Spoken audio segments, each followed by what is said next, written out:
Just squad-wise, first of all, Robert, Matty English isn't in the 21. What's the issue? It obviously took a bit of a knock, just a little bit of a knock. So it's more of a precaution more than anything else. Took a little bit of a knock, so he's just sort of wrapping him in cotton wool a little bit. We don't want to make anything worse. It's one of those where if we really need him, we could roll him out there, but just having 1 week off will do him all the world of good, and he'll be back. Well, he'll be in contention the week after, so it's nothing too serious, but it's one of those sort of niggly injuries where if we pushed him too hard, it could make it worse. But if we just give him a week off, he should be fine. Jack Murchie still isn't in the 21. Is his initial issue proving to be slightly more worrying than you thought? He's not far away now. He's not far away. It probably was a little bit more. Again, it's one of those where you don't really want to push him too hard and too fast. I think next week he should be. I think he'll be available next week. So probably just one game too early for Jack. And can you give us the weekly update on the likes of Chris Hill and Sam Hewitt? Yeah, they're weeks rather than months now. It's still probably going to be, the next week's probably going to be too early for them. But we're hoping that the week after that or the week after that, they're starting to show signs of improvement. They're getting better and better each day. I'm literally going to go and do a wrestle session with them right now after this call. So yeah, they're making vast improvements, and it's weeks rather than months. But yeah, just not there yet. Good luck with that, mate. Yeah. I won't be doing the wrestling. I'll be just telling them what to do in the wrestle. Oh, right, I had the impression you might be jumping in. Watto was saying last week that Andre Cervello was probably the closest of everyone. Is that still the case at the moment? Yeah, he's part of that. He's going to be part of the trio that are doing the wrestle. He's out. He's been out on the field with us today again as Andre. Only limited in what he's been doing. Again, he's getting closer and closer. Obviously, with him being out for such a long time as well, it's not just about whether he's ready to play. We need to obviously build him up a little bit in his training loads. You can't just throw him straight back out there. So it's just about building him up gently. But he's in a very similar sort of situation to both Sam and Ellie. It is weeks rather than months. We're just not sure where that'll be yet. So Friday's your first home game for 41 days. It's your first home Super League game for 48 days, which is remarkable. How is it going to feel to be back at home? Yeah, like an away game. Maybe so. Yeah, we obviously don't train there as well. We don't use that as a training facility. So we haven't actually been there ourselves. No one's actually been there, set foot in the building. So it will feel a little bit surreal. But fingers crossed we get a decent crowd down there. They're always pretty vocal, and hopefully, being back on home soil will play dividends for the lads.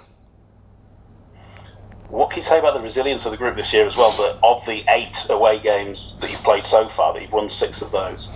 Yeah, I think I mentioned to you previously when we spoke. You mentioned at the beginning, of the season, just after pre-season. I sort of said we viewed it as more of an opportunity rather than a sort of hindrance or an obstacle. We kind of just viewed it as it's a really good opportunity was to be away from home, where the calls don't really go against you, the crowd's on the referee's back, and if we can put a little bit of a marker down and pick up some points and play some decent rugby in them away fixtures, then hopefully they'll stand us in good stead. And thankfully for us, that's what the lads have done.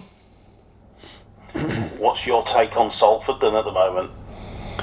Look, they're always a really dangerous. They're also a really dangerous side. They turned over St Helens this year. They've had some pretty good scalps, and they throw the ball around. They always throw the ball around. They play some good rugby. Probably what probably they've gone under the radar a little bit is I think the defence this year. They've been really aggressive in the way they're defending. They're putting teams under pressure. So yeah, we're expecting a good Salford team this week. And obviously this week, on a more broader point, the recruitment window has opened, which means the rumour mill's going to start turning faster and faster. I don't know whether this is one for the gaffer or not, but there's some suggestion that Luke Yates might be on other clubs' shopping lists. Is that a bit of a worry for for you guys? Oh, look, he's an exceptional player, isn't he? He's not only a really good player, but I think he's a really good bloke. He's part of the Giants at the moment, and this is what normally happens at this time of year. Obviously, good players will get linked to other clubs, unfortunately, when your contract's up, and I wouldn't expect anything else. Somebody of his quality, of his sort of his personality, the way he goes about his business. I expect people to be coming in for him, making a play for him, which is understandable. So, obviously, it'd be great for us if he stays, and I suppose he's probably more of a conversation for the gaffer and the board, and see where, and Yates himself to see where he's at with that. But would you expect, given the influence he has, given the fact he's the captain, that the club would do everything they can to keep Luke Yates? I think we will do. I think we'll try everything in his power to keep him. I think, he's well liked within the group. The boys understand what he brings to every single week. He brings 100% effort, not only in games but in training. He trains the house down. He plays in that manner as well. And he's a really important part of our squad and our team. And we'd love to have him stay. Be good if he went, but unfortunately that's rugby, so we'll have to wait and see how that plays out. Let's bring Sam in. I don't know if you watched Watto's press conference last week, where he was saying some very nice things about you. No, I've not seen it. You haven't seen it? No, I've not seen it. Watch it. Watch it, right? He's got it on favourites on his phone. He said. It included him having you in the top 3 in terms of skill within the squad. Yeah. Did you think you were right up there for skill? There's a lot of skillful players in the team. I don't know. It's a tough question, really, to put yourself in the top 3. You don't really look at yourself as ranking yourself as being the most skillful. It's just you do your job, and if you've got the skill, then back yourself for it. But I wouldn't use that term. He's in the top 2 for me. Top 2? Well, Matty English, I think, had him in the top 1. Do you know what? Yeah, I think maybe so. He's been very humble. Yeah, he's easy in the top 2, definitely. He's modest. He also said that you could play pretty much anywhere you want going forward. He wasn't giving you the choice, but he was saying you've probably got the skill set and the desire to play anywhere. Do you see yourself sort of moving into different positions as your career goes ahead, Sam? Yeah, I reckon so. I guess if I need to fill in somewhere and what I was asked me to fill in there, then I'll do that for the team. And ideally, my preferred position would be centre and trying to nail down a centre spot. But if I'm asked to play somewhere, and I'd back myself to play and do a job. You even mentioned the second row. Yeah. You're going to look like that. Maybe a little bit later in your career when you get yeah, potentially. What did it mean to you to get that deal signed? Yeah, it was huge. Obviously, I really enjoyed my first year here last year. It was disappointing results-wise, obviously, for the team that last year.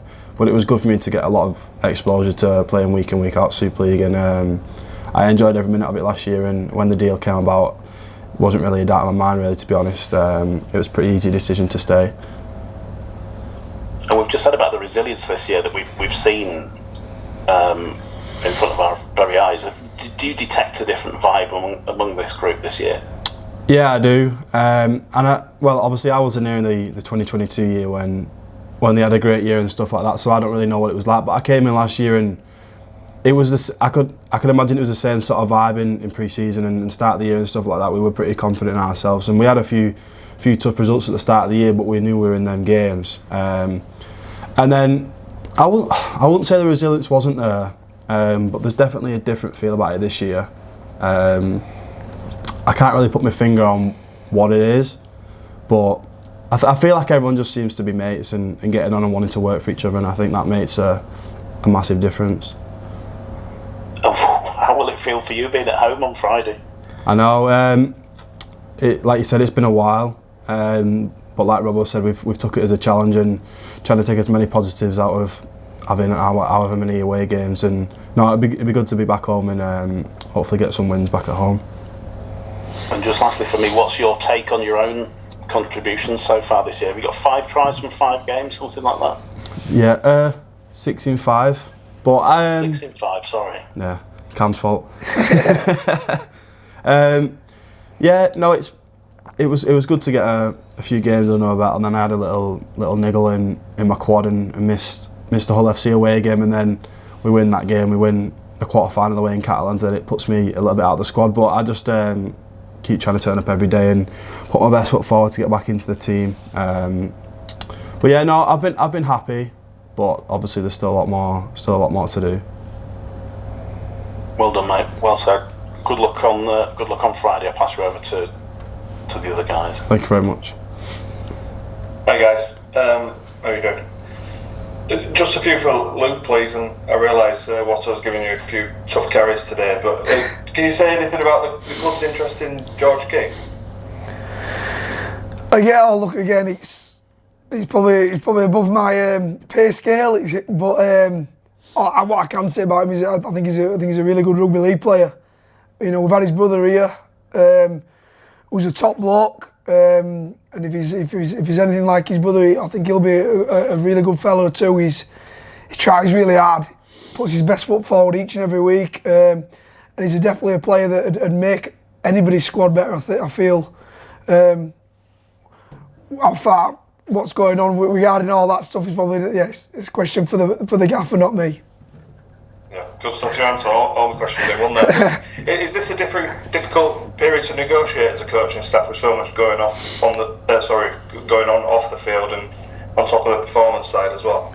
Yeah, it's a really busy time. You know, Watto's door's a bit of a revolving door at the moment. You know, one bloke walks in, another one walks out, and it's just a constant thing. But it's the same at every club, isn't it? It's, you know, every club's going through it. You have players that you kind of want to retain, there's players that you want to bring in, there's players that you probably not made your mind up really, and it's a little bit awkward because you don't know if certain players are going to come to you, so you don't know if you need to retain other players, or there's a lot of that going on. So yeah, it makes it a little bit tricky and a little bit taxing at times, I suppose, for the head coach. But like I say, it's the same for everybody. Yeah, can it be a distraction for some players in your experience?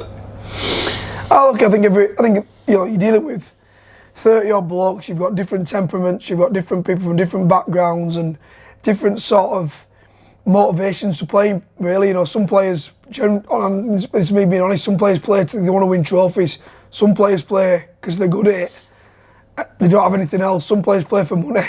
There's lots of different factors that why players play, and some players will take it in the stride, and other players will probably maybe not as confident or out as focused. Really, sometimes can take their eye off the ball. You know, but that's the sort of art of being a good coach. Really, you're not only just managing what goes on game day and on the training field, but you try to manage the emotions and the sort of psychological aspects of being a professional athlete as well. So yeah, some players will, some players won't, but it's our job to try and make sure everyone keeps a level head and make sure that they do the right thing on a Friday or a Saturday or a Sunday when we play. Yeah, good stuff. And just finally, on the field, is this next month about maintaining those performance levels you've been showing and keeping pace with those clubs at the top? Yeah, most definitely. I think, you know, it's probably not really maintained. I think we need to go up a level. I think, you know, what we've been doing is we've been slowly building on what I spoke about previous. We've been slowly building. You know, we're in them games we lost at the beginning of the year. They were tight games. We pushed them really close. The games we've won have been good wins. But I think we just need to keep building now. And rather than taking us foot off the gas or being happy where we are, I think just keep building, keep getting better individually as a team, and see where that takes us.